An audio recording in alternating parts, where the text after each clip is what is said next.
요한계시록 17장. 또 7 대접을 가진 7 천사 중 하나가 와서 내게 말하여 이르되, 이리로 오라. 많은 물 위에 앉은 큰 음녀가 받을 심판을 내게 보이리라. 땅의 임금들도 그와 더불어 음행하였고 땅에 사는 자들도 그 음행의 포도주에 취하였다 하고, 곧 성령으로 나를 데리고 광야로 가니라. 내가 보니 여자가 붉은 빛 짐승을 탔는데 그 짐승의 몸에 하나님을 모독하는 이름들이 가득하고 7 머리와 10 뿔이 있으며, 그 여자는 자줏빛과 붉은빛 옷을 입고 금과 보석과 진주로 꾸미고 손에 금잔을 가졌는데 가증한 물건과 그의 음행의 더러운 것들이 가득하더라. 그의 이마에 이름이 기록되었으니 비밀이라. 큰 바벨론이라. 땅의 음녀들과 가증한 것들의 어미라 하였더라. 또 내가 보매 이 여자가 성도들의 피와 예수의 증인들의 피에 취한지라. 내가 그 여자를 보고 놀랍게 여기고 크게 놀랍게 여기니, 천사가 이르되, 왜 놀랍게 여기느냐? 내가 여자와 그가 탄 7 머리와 10 뿔 가진 짐승의 비밀을 네게 이르리라. 네가 본 짐승은 전에 있었다가 지금은 없으나 장차 무적행으로부터 올라와 멸망으로 들어갈 자니, 땅에 사는 자들로서 장세 이후로 그 이름이 생명책에 기록되지 못한 자들이 이전에 있었다가 지금은 없으나 장차 나올 짐승을 보고 놀랍게 여기리라. 지혜 있는 뜻이 여기 있으니 그 7 머리는 여자가 앉은 7 산이요 또 7 왕이라. 5은 망하였고 하나는 있고 다른 하나는 아직 이르지 아니하였으나 이르면 반드시 잠시 동안 머무르리라. 전에 있었다가 지금 없어진 짐승은 8째 왕이니 7 중에 속한 자라. 그가 멸망으로 들어가리라. 내가 보던 10 뿔은 10 왕이니 아직 나라를 얻지 못하였으나 다만 짐승과 더불어 임금처럼 한동안 권세를 받으리라. 그들이 한 뜻을 가지고 자기의 능력과 권세를 짐승에게 주더라.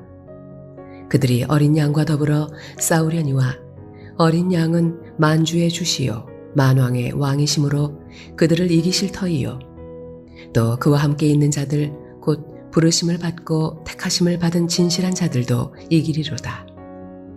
또 천사가 내게 말하되, 내가 본 바 음녀가 앉아있는 물은 백성과 무리와 열국과 방언들이니라. 내가 본 바 이 10 뿔과 짐승은 음녀를 미워하여 망하게 하고 벌거벗게 하고 그의 살을 먹고 불로 아주 사르리라. 이는 하나님이 자기 뜻대로 할 마음을 그들에게 주사 한 뜻을 이루게 하시고 그들의 나라를 그 짐승에게 주게 하시되 하나님의 말씀이 응하기까지 하심이라. 또 내가 본 그 여자는 땅의 왕들을 다스리는 큰 성이라 하더라.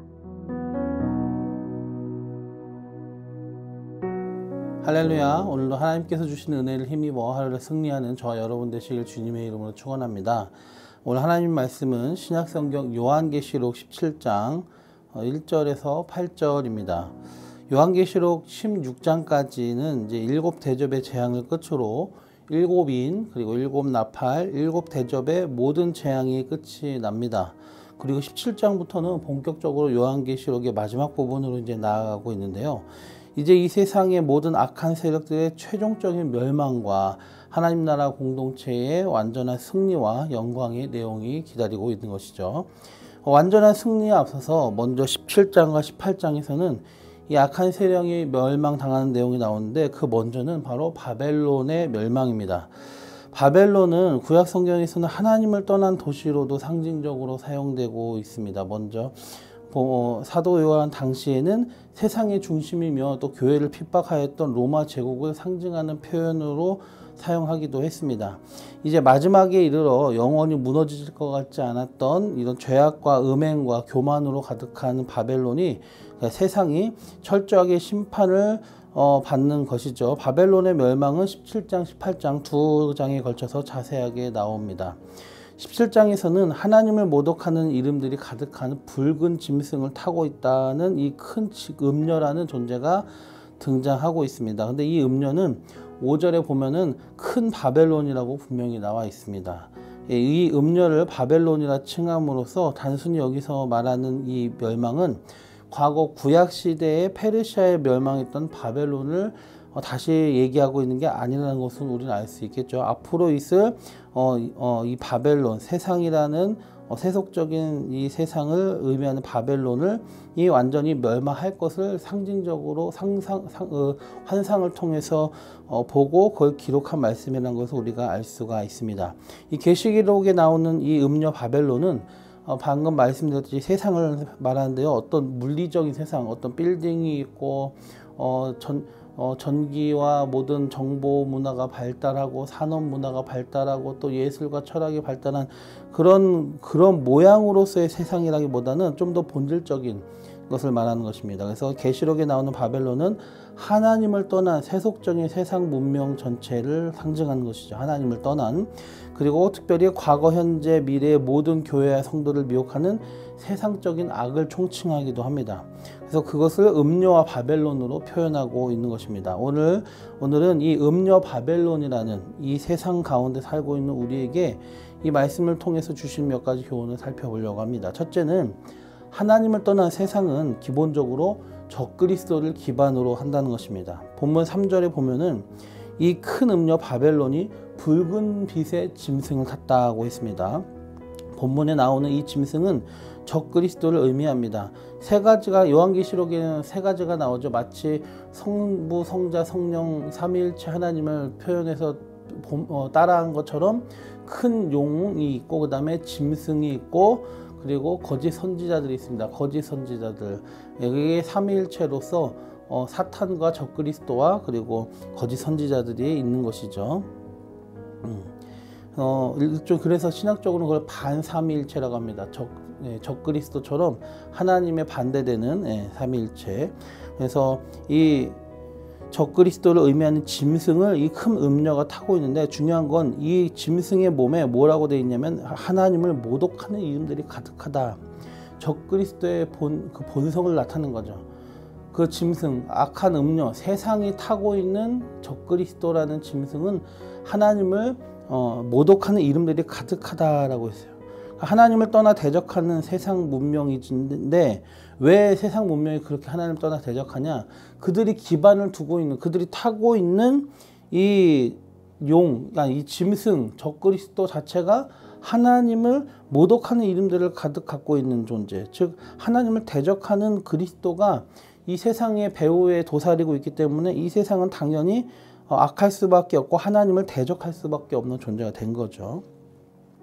그래서 8절에 보면 이 짐승 적그리스도를 표현할 때 이전에 있다가 지금은 없었으나 장차 다시 나올 짐승이라고 재미있게 표현하고 있습니다. 이것은 뭐하고 비교되냐면 이제도 계시고 전에도 계시고 장차 오실 주님을 요한계시록 1장 4절에서 표현하고 있는데, 그거를 빗대가지고 흉내내고 있는 모습을 이렇게 보여주고 있는 것이죠. 그런데 예수님, 우리 주님은 이제도 계시고 전에도 계시고 장차 오실 항상 계신 주님인데, 이 짐승은 주님을 따라했지만은 부족합니다. 이전에 있었는데 지금은 없고, 지금은 없어요. 주님은 지금도 계시는데 지금은 없고 장차 다시 나올 짐승이라고 표현하고 있죠. 그래서 본질적으로 주님과는 비교도 없이 부족한 그 한계를 보여주고 있습니다.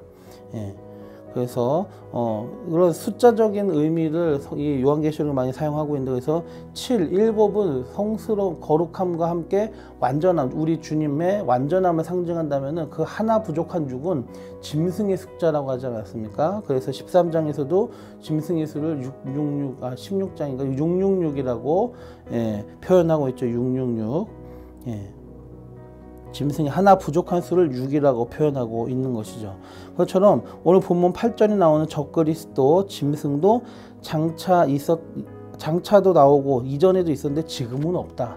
그래서 지금도 계신 주님과는 부족한 한계를 보여주고 있어요. 근데 중요한 건 이 8절에 뭐라고 되어 있냐면, 이 부족한 적그리스도, 예수님을 흉내만 내는, 하나님을 흉내만 내는 이 적그리스도가 8절에서 생명책에 기록되지 못한 자들, 곧 주님을 믿지 않는 모든 사람들이 거기에 미혹된다 이거예요.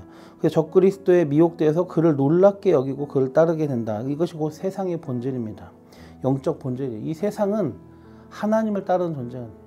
이 큰 음녀가 붉은 짐승을 타고 있는데 그 붉은 짐승에 하나님을 모욕하는 그런 대적하는 것 이름들이 많이 써 있다고 하는 것처럼 지금 이 세상은 그 하나님을 대적하는 적그리스도를 뒷받침으로 해서 만들어간 그 세상 문명이기 때문에 기본적으로 그 영적 본질이 하나님을 대적하고 적그리스도를 따를 수밖에 없다. 그래서 많은 사람들이 그 적그리스도가 만들어낸 문명과 영향력에 미혹이 된다 이거죠.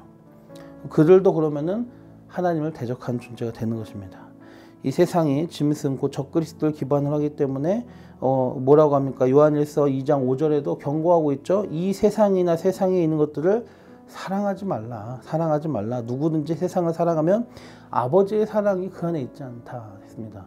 적그리스도를 기반으로 한 세상, 그래서 하나님을 대적하고 하나님께 속하지 않는 세상이기 때문에 세상에 속하고 세상에 있는 것들을 사랑하고 세상을 사랑하는 사람은 하나님의 사랑이 그 안에 없는 자다라고 분명히 얘기하고 있습니다. 여기는 완전한 구별을 얘기하고 있습니다. 그래서 우리 성도들은 이 세상, 우리가 살고 있는 이 세상이 지금도 그리고 마지막 때도 여전히 그러할 것을 기억해야 됩니다. 그 영적 본질에 대해서 기억하고 어떻게 되냐? 분별해야 돼. 세상을 사랑하지 말고 세상에 속하려고 하지 말고 미혹되지 말고. 세상에 미혹되는 사람들은 누굽니까? 적그리스도에 미혹되는 사람들. 적그리스도의 미혹은 누가 됩니까? 생명책에 기록되지 않느냐 사람들이 미혹이 됩니다. 적그리스도와 그의 주관 안에 있는 세상을 따르고 세상을 좋아하고 세상에 미혹된 사람은 자기 스스로 그 미혹됨으로 말미암아 내가 세상 생명책에 기록된 사람이 아니다라는 것을 스스로 증명하는 거나 마찬가지죠. 그래서 우리는 분별해야 돼요. 둘째로 우리는 뭘 기억해야 되느냐? 세상은 성도의 피를 원한다는 것입니다. 6절 말씀에 보면 무서운 좀 공포스러운 말씀이죠. 이 음녀 바벨론은 성도들의 피와 예수의 증인들의 피에 취했다라고 되어 있어요. 실제로 세상은 현재도 그렇고 정의로운 체하고 옳은 체하지만 교회를 악으로 매도하며 무시하고 핍박하고 있는 실정이에요. 과거도 그렇고 현재도 그렇고 과거에도 물리적으로 고통을 가하고 죽음으로 방해하곤 했죠. 지금도 마찬가지예요. 물리적으로 고통과 죽음을 통하여 교회와 성도를 괴롭히는 지역과 국가들이 있죠.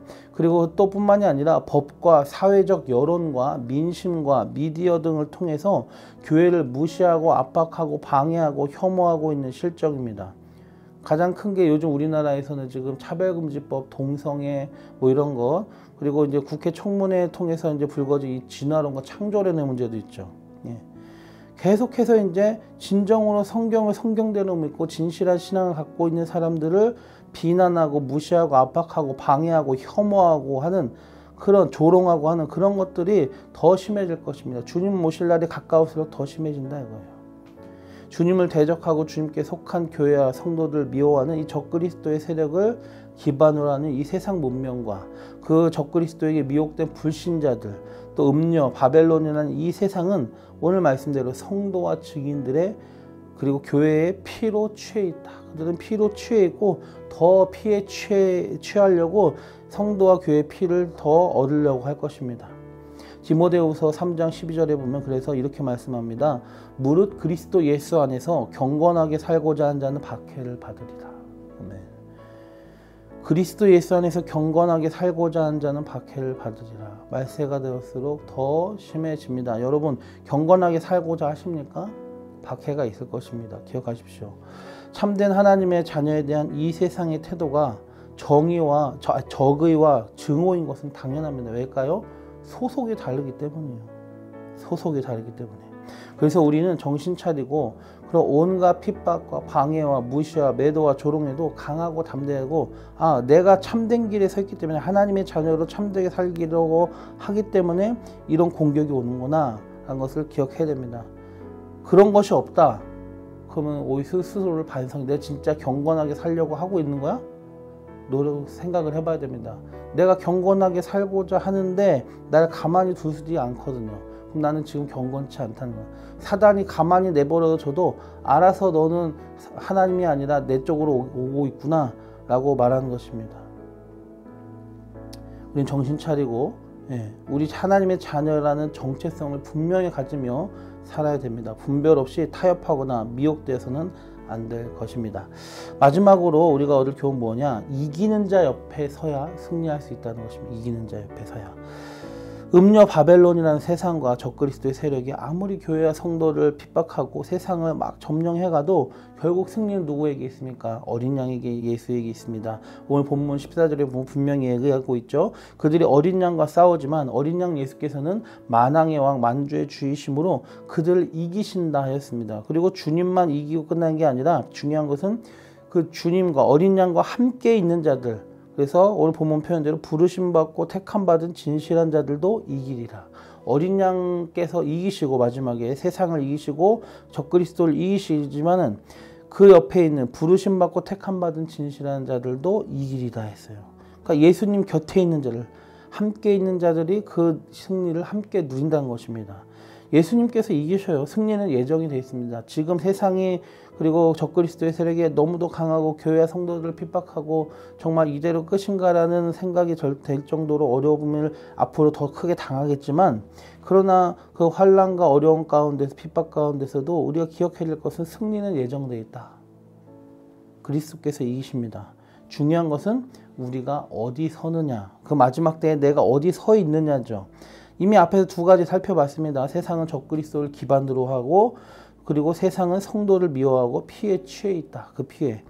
우리는 세상에 미혹되거나 세상을 두려워해서 거기에 타협하거나 굴복해서는 안 됩니다.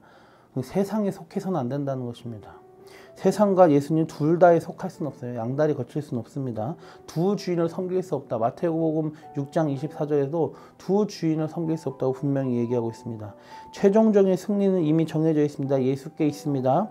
그런데 예수와 함께 있는 자들이 그 승리를 함께 누린다고 했습니다.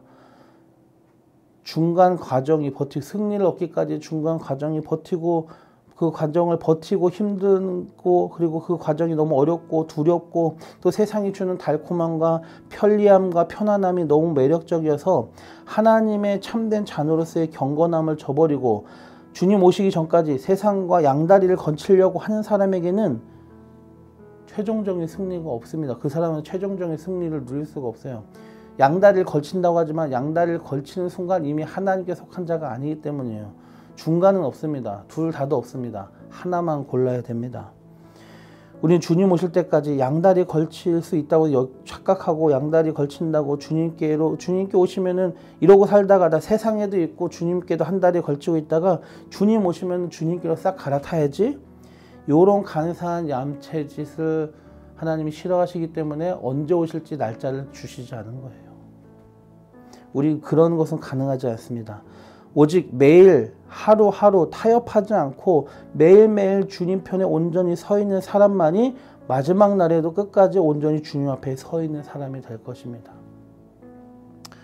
오늘 본문 14절 마지막 부분에 뭐라고 하고 있습니까? 주님과 마지막 때에 한편에 서 있을 자들, 그래서 승리를 함께 누릴 자들을 이렇게 표현하고 있습니다. 부르심을 받고 택하심을 받은 진실한 사람들, 진실한 자들. 부르심과 택함을 받은 자들이 주님 곁에 마지막 때에 서 있는데 그들을 어떻게 표현하고 있어요? 진실한 사람이라 했습니다. 세상을 분별하지 못하고 세상과 양다리 걸치고 세상과 주님을 겸하여 섬기려 하고 간사하게 계산하면서 주님 오실 때까지는 세상의 편안함과 달콤함도 추구하고 경건의 길에서 감수해야 될 손해와 포기와 어려움과 번거로움을 실어서 타협하려는 사람을 진실한 사람이라고 성경은 말하지 않습니다. 우리가 숨쉬는 지금 이 순간 진실하지 않으면, 지금 이 순간 세상이 아니라 주님 편에 온전히 서 있지 않으면 마지막 때까지 진실할 수 있을 거라 장담할 수 있습니까? 그럴 수 없습니다. 매일매일의 삶에서 하나님 앞에 진실하게, 매일매일의 삶에서 세상이 아니라 하나님 앞에 온전히 서 있어야 마지막 때에도 그 사람이 주님 곁에 서는 자가 될 수가 있습니다. 아무쪼록 우리 모든 성도님들이 바로 그런 진실한 사람이 돼서 매일의 삶에서 이 악한 세상이 아니라, 성도의 피에 취한 세상이 아니라 하나님 편에 온전히 서는 그 삶을 살아갈 때에 마지막 때 주님 곁에서 최후의 승리를 함께 누리게 될 걸로 믿습니다. 우리 모두 그렇게 되시길 주님의 이름으로 축원합니다. 기도드리겠습니다. 좋으신 주님, 이 세상은 적그리스도를 기반으로 하고 있습니다. 악한 음녀 바벨론은 붉은 빛의 짐승을 타고 있습니다. 그 몸에는 하나님을 모독하는 이름이 가득하고 있습니다. 그래서 그 짐승과 이 적그리스도는 성도들과 교회와 예수의 증인들의 피에 취해 있다고 했습니다. 이 세상을 그렇게 우리가 지금 그런 세상에 지금 살고 주님 오실 것을 기다리고 있습니다. 타협하지 않게 하여 주셔서 매일매일의 삶에서 내가 어디에 서 있는지, 내가 지금 세상에 서 있는가, 주님께 서 있는가, 혹시라도 간사하게 양다리 걸치려고 하고 있진 않은가. 주님께서 분명히 양다리 없다, 두 주인을 섬길 수 없다 말씀하셨는데 그걸 착각하고 우리는 그렇게 살아가고 있진 않습니까?